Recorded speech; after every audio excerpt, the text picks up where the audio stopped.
Hey guys, in this video, we're going to show you how to scan a WhatsApp QR code from the new contact screen on Android. This is a great feature if you want to quickly add a new contact to your WhatsApp account. To get started, tap the new chat icon on the right bottom corner of the screen.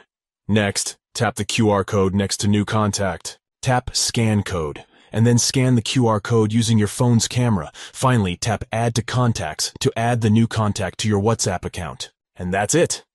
Scanning a WhatsApp QR code from the new contact screen on Android is a quick and simple process. It's a useful feature if you want to quickly add a new contact to your WhatsApp account.